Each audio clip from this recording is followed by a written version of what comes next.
अस्सलाम वालेकुम दोस्तों ट्यूलिप सिद्दीक ने अपने वजीर खजाना के ओहदे से इस्तीफा दे दिया है। दोस्तों हाल ही में बांग्लादेश में इंसदाद बदअनवानी की तहकीकात पर बढ़ते हुए दबाव के बाद वजीर खजाना ट्यूलिप सिद्दीक ने इस्तीफा दिया है। दोस्तों हम इसके बारे में थोड़ा डिटेल जानेंगे। हाल ही में उसने अपनी खाला से राब्ते के बारे में सवालात के बारे में खुद को वजीर आजम के मियारात के मशीर सर लारी मगनेस के पास भेज दिया था, जिन्हें गुज़श्ता साल बांग्लादेश की वज़ीर-ए-आज़म के तौर पर माज़ूल कर दिया गया था। सरलारी ने कहा कि उन्होंने नामुनासिब होने के शवाहिद की निशानदही नहीं की, लेकिन ये अफसोसनाक है कि सिद्दीक अपनी खाला से ताल्लुकात के मुमकिन साख के खतरात के बारे में ज़्यादा चौकन्ना नहीं था।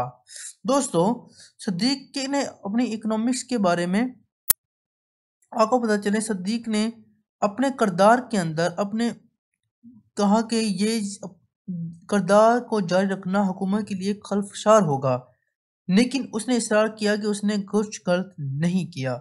सिद्दीक का इस्तीफा कबूल करते हुए एक खत है। खत में सर केयर ने कहा उनके लिए दरवाज़ा खुला है।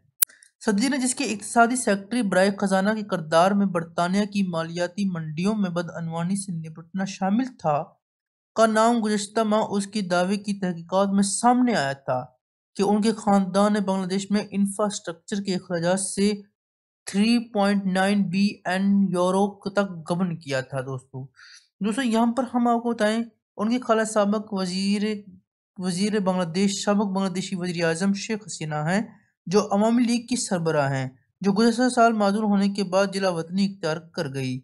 दोस्तों हेम्पस्टेड और हाईगेट की लेबर एमपी सिद्दीक भी अपनी खाला के एतजाज़ से मुंसलिक लंदन में जायदादों के इस्तेमाल पर सख्त जांच पड़ताल की जद में आए।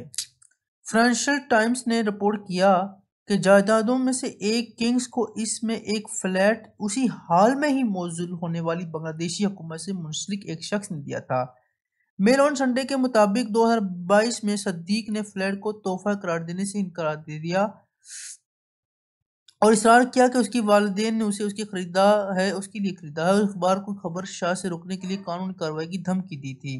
बाद ज़िला लेबर ज़राए ने अखबार को बताया कि फ्लैट सिद्दीक को एक प्रॉपर्टी डेवलपर ने तोहफे में दिया था, जिसके मुबैना ताल्लुकात उसकी खाला से थे। दोस्तों सिद्दीक की जाने से खुद को सरेंडर करना वॉच डॉग के हवाले से करने के बाद सरलारी ने इल्ज़ामात की तहकीक में 8 दिन गुजारे थे।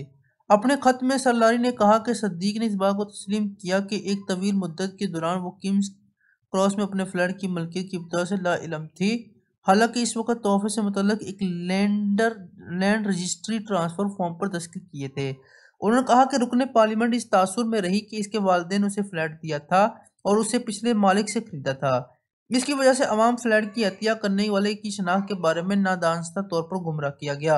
सरलारी ने मजीद कहा कि ये एक बदकिस्मती की गलतफहमी है थी, जिसकी वजह से सिद्दीक ने वजीर बनने के बाद अपनी मलकियत की इब्तिदा की अवामी तस्दीक जारी की।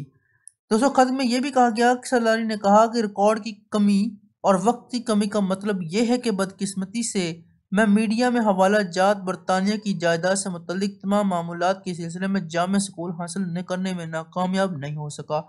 ताहम मैंने मोहतरमा सिद्दीक या उनके शोहर की जानब से लंदन की जायदादों पर उनके मलकियत या कब्जे के हवाले से किए गए इक़दामात जुड़े नाइंसाफियों की शवाहिद की निशानदही नहीं की, जो कि प्रेस की तवज्जो का मौजू रही है।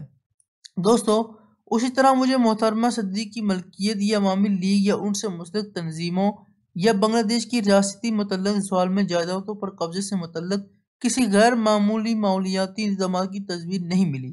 दोस्तों इसके अलावा आखिर में बात करते हैं, मुझे कोई ऐसा सबूत नहीं मिला जिसकी तजवीज़ की जा सके मोहतरमा सिद्दीक के उनके शोहर के वालिनी सासे, जैसा कि मुझे ज़ाहिर किया गया, जायज़ के अलावा किसी चीज़ से कागज़ किया गया हो। दोस्तों ये थी हमारी मुख्तसर वीडियो। अच्छे लगे चैनल को जरूर सब्सक्राइब करें ताकि इस तरह की वीडियो आपको मज़ीद मिल सके। Thank you very much. अल्लाह हाफिज़।